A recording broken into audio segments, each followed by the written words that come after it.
सी programming को use करके calculator बनाना बहुत ही आसान है और आज के इस वीडियो में हम बनाना सीखेंगे एक कैलकुलेटर सी प्रोग्रामिंग को यूज करके।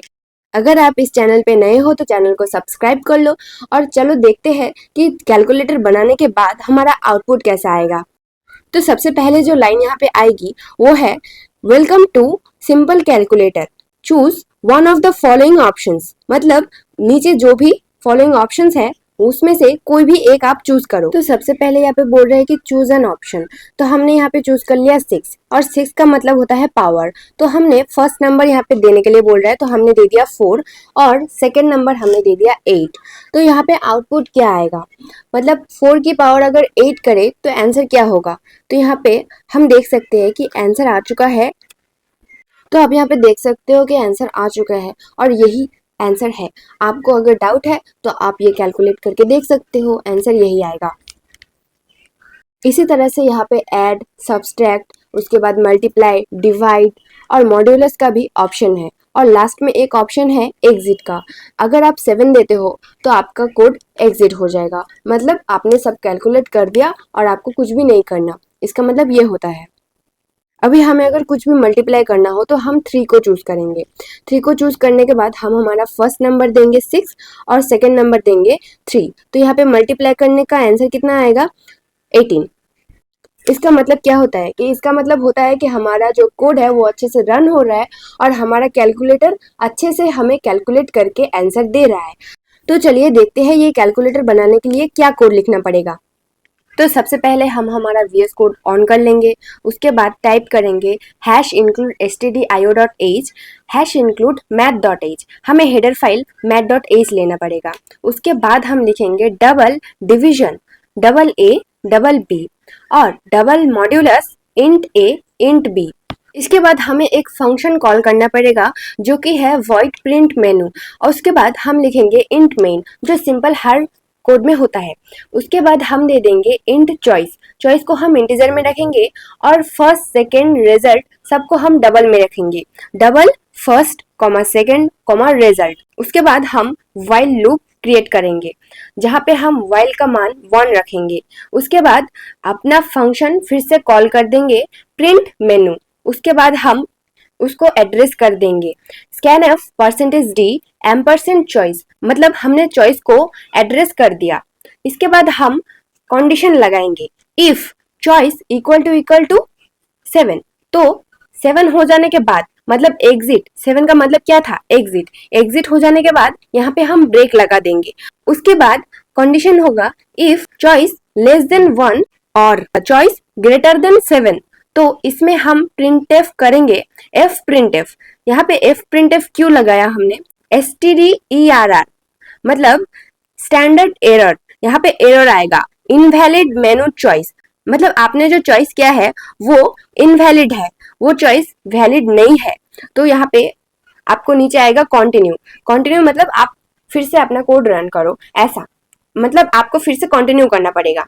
एल्स आपका क्या आ जाएगा, printf \n please enter the first number, मतलब आपको बोल रहा है कि आप अपना फर्स्ट नंबर यहाँ पे डालो, यूजर अपना फर्स्ट नंबर डालेगा।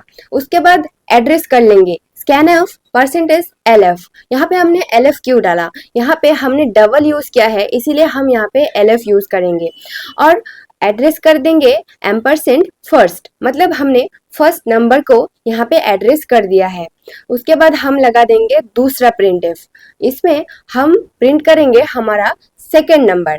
तो यहाँ पे लिख देंगे now enter the second number, मतलब यूजर को हम बोल रहे हैं कि आप अपना सेकेंड नंबर यहाँ पे इनपुट दो। और ये इसको भी हम scanf कर लेंगे, मतलब एड्रेस दे देंगे scanf %lf एम्परसेंड सेकंड। तो अब हम यूज करेंगे स्विच केस। तो स्विच केस बेसिकली क्या होता है, अगर हमारे पास एक कोड में एक से ज्यादा बहुत सारे केसेस होते हैं तो हम उसको स्विच केस में कन्वर्ट कर देते हैं। तो हम अभी स्विच केस में रखेंगे चॉइस को, क्योंकि हमारे पास बहुत सारे चॉइसेस है। हमने पहले ही देखा था, आउटपुट ऐसा आया था कि चॉइस 1 to 7, मतलब हमारे पास 7 चॉइसेस थे। तो इसीलिए हम यहाँ पे स्विच केस यूज करेंगे। तो केस 1 हमारा होगा, हम ऐसे देंगे कि केस 1 उसके बाद ऐड, मतलब हम यहाँ पे कमेंट देके ऐड कर दे रहे हैं, क्योंकि हम यहाँ पे ऐड नहीं लिख सकते, हम सिर्फ यहाँ पे कमेंट कर रहे हैं ताकि हम बाद में जब कोड देखें तो हमें क्लैरिफिकेशन मिले। अगर हम नहीं, कोई और अगर हमारे कोड को देख रहा है तो वो क्लियर हो जाए कि यहाँ पे आखिरकार कर क्या रहे हैं।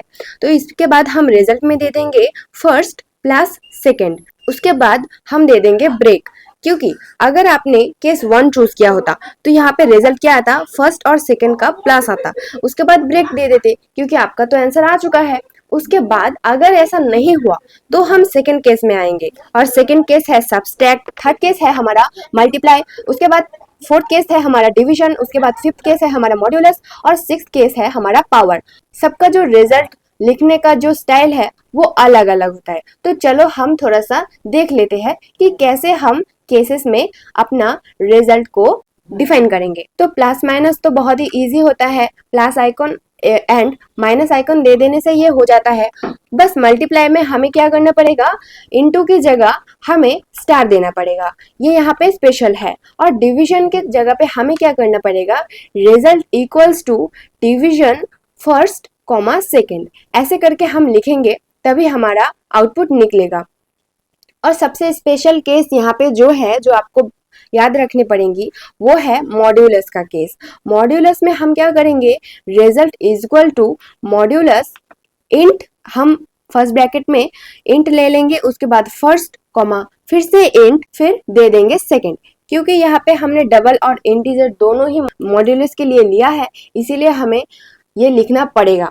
और सिक्स्थ केस में हमारा आ जाता है पावर, और पावर को हम कर देंगे पाव फंक्शन से। पाव फंक्शन एक मैथ का फंक्शन होता है, इसलिए हमने हेडर फाइल में मैथ लिया था, मैथ.h लिया था, और ये होता है पाव। पाव के अंदर आ जाएगा हमारा फर्स्ट कॉमा सेकेंड। इससे क्या होगा, फर्स्ट के जो ऊपर होता है पावर होता है, फर्स्ट का पावर सेकेंड आ जाएगा, और उसके बाद हम ब्रेक लगा देंगे।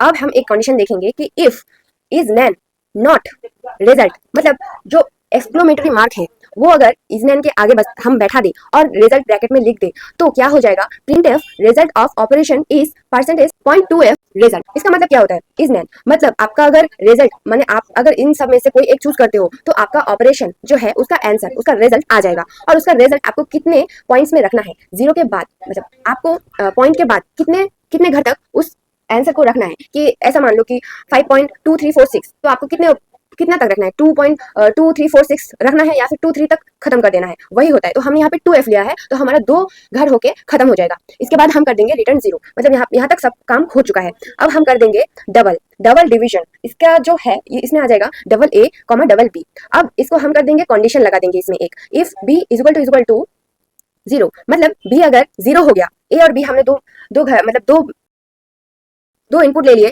उसमें से दोनों इनपुट में से अगर हमने बी 0 दे दिया तो यहाँ पे क्या आ जाएगा, F print F stderr invalid argument for division. मतलब आपने जो लिया है, आपने जो इनपुट दिया है वो एक इनवैलिड आर्गुमेंट है डिवीजन के लिए, क्योंकि आप तो 1/0 नहीं कर सकते हो, ये इनवैलिड हो जाता है, इसीलिए यहाँ पे एरर चला आएगा और रिटर्न NaN हो जाएगा। ठीक है, और एल्स अगर ऐसा नहीं हुआ, आपने अगर 0 नहीं दिया, कुछ और दिया, तो एल्स क्या हो जाएगा, रिटर्न A/B। मतलब जो आप आंसर निकालना चाहते हो कि 2/2 ये कितना होगा, वैसा आपका आंसर निकल जाएगा, मतलब A/B आंसर आ जाएगा। ठीक है, उसके बाद हम देख लेते हैं, इसके बाद क्या आता है, डबल मॉड्यूलस। अब मॉड्यूलस के लिए क्या होता है, हम यहाँ पे गौर से देखिएगा, हम यहाँ पे लिए हैं int A comma int B। हमने ये इंटीजर में लिया है लेकिन बाहर डबल है, तो इसलिए हम क्या करेंगे, इफ b इक्वल टू 0, मतलब b अगर 0 हो गया, मॉड्यूलस के लिए भी अगर b 0 हो गया तो यहाँ पे क्या आ जाएगा, f print F stderr invalid argument for modulus. मतलब आपने जो यहाँ पे लिया है इनपुट, जो आपने v में 0 दिया है, ये भी इनवैलिड हो जा रहा है, मॉड्यूलस भी इसको इनवैलिड कर दे रहा है। और हम यहाँ पे क्या आ जाएगा, रिटर्न NaN, मतलब ये भी आपका रॉन्ग हो गया। और एल्स क्या आ जाएगा, अगर आपने ये नहीं दिया, आपने अगर बी में 0 नहीं दिया तो आपका क्या हो जाएगा, रिटर्न ब्रैकेट में डबल और उसके पास ही ब्रैकेट में A%B। मतलब परसेंट का क्या सिंबल होता है, मतलब उसको हम मॉड्यूलस के लिए देते हैं, मॉड्यूलस के लिए हमें A%B देना पड़ता है। अब हमने जो हमारा एक फंक्शन कॉल किया था, क्या कॉल किया था, print menu, void print menu, वो हम फिर से यहाँ पे दोहराएंगे। हम यहाँ पे लिखेंगे वॉइड प्रिंट मेन्यू, और इसके ब्रैकेट में हम जो भी अपना मेन्यू देना चाहते हैं, हम जो भी प्रिंट करना चाहते हैं वो हम यहाँ पे लिख देंगे। हमने क्या किया, सबसे पहले हमने लिखा प्रिंट एफ, तो हमने यहाँ पे क्या दे दिया, सबसे पहले प्रिंट एफ बैकस्लैश एन। यहाँ पे हमने 2 बार बैकस्लैश एन दिए हैं और यहाँ पे हमने एक बड़ा सा लाइन बना दिया। आप बार बार एक चीज को क्लिक करके यहाँ पे एक लाइन बना दीजिए। हम पहले अपना जो सिंपल लाइन है वो लिख देंगे, print F backslash N semicolon, वो देके हम बार बार कॉपी पेस्ट कर देंगे ताकि हमें लिखने में इजी हो, ज्यादा हमें टफ ना लगे। ठीक है, हम चीजों को हमेशा इजी करने के लिए सच्चे रहेंगे। ठीक है, उसके बाद हमने क्या किया, print F backslash N welcome to simple calculator. हम यहाँ पे यूजर को बोल रहे हैं welcome to simple calculator, simple calculator में आपका स्वागत है। उसके बाद हम यूजर को क्या बोल रहे हैं, हम उसके बाद यूजर को बोलेंगे कि choose one of the following options, मतलब आप इन फॉलोइंग ऑप्शंस में से कुछ भी एक चूज करिए, ये हम यूजर को बोलेंगे। उसके बाद हम क्या करेंगे, प्रिंट एफ 1, उसके बाद हम लिख देंगे ऐड, उसके बाद नीचे हम लिख देंगे प्रिंट एफ 2 सब्ट्रैक्ट, मतलब हम ऐसे करके multiply, divide, modulus, power, exit सब कुछ लिखेंगे। ठीक है, उसके बाद हम करेंगे डिवाइड, परसेंटेज डिवाइड, उसके बाद हम करेंगे मॉड्यूलस, उसके बाद हम करेंगे पावर, उसके बाद हम करेंगे एग्जिट। इसके बाद हम क्या करेंगे, print F backslash N now enter your choice. तो सबसे लास्ट हम आ जाएंगे अभी हमारे टर्मिनल में आके हम लिखेंगे जीसीसी कैलकुलेटर अंडरस्कोर इन, हम दे देंगे हमारा जो भी नाम है वो दे देंगे, उसके बाद दे देंगे -o, उसके बाद कैलकुलेटर जो नाम है वो दे देंगे, उसके बाद -lm लिख देंगे, क्योंकि हमने math.h फंक्शन हेडर फाइल लिया था इसीलिए हम यहाँ पे lm देंगे लास्ट में। और अगर हम lm नहीं देते हैं तो हमारा कोड रन नहीं होगा। तो आप यहाँ पे देख सकते हो कि हमारा कोड अच्छे से रन हो रहा है, ये कैलकुलेट करके दे रहा है। One of the following options में हम कोई भी ऑप्शन चूज कर रहे हैं, एंटर योर चॉइस, हम कोई भी ऑप्शन चूज कर रहे हैं, उसके बाद हम 2 नंबर्स दे रहे हैं और उसका कैलकुलेट जो हो रहा है, multiply, divide, modulus, power, add, subtract, कोई भी हो गया, कुछ भी आप अगर करते हो तो एकदम सही आंसर देगा, सही रिजल्ट देगा। तो हमने तो ये कैलकुलेटर अच्छे से बना लिया। तो आप अगर इस चैनल पे नए हो या फिर आप कोडिंग करते हो तो चैनल को सब्सक्राइब कर लो, और सी प्रोग्रामिंग को यूज़ करके और भी हम बहुत सारे प्रोजेक्ट्स बनाने वाले हैं, इसीलिए चैनल को सब्सक्राइब करके पास रहो ताकि तुम्हारे पास से कोई भी प्रोजेक्ट मिस ना हो। कैलकुलेटर अगर अच्छा लगा हो तो लाइक कर देना वीडियो को, और मिलते हैं नेक्स्ट वीडियो में। Till then keep learning and keep explore.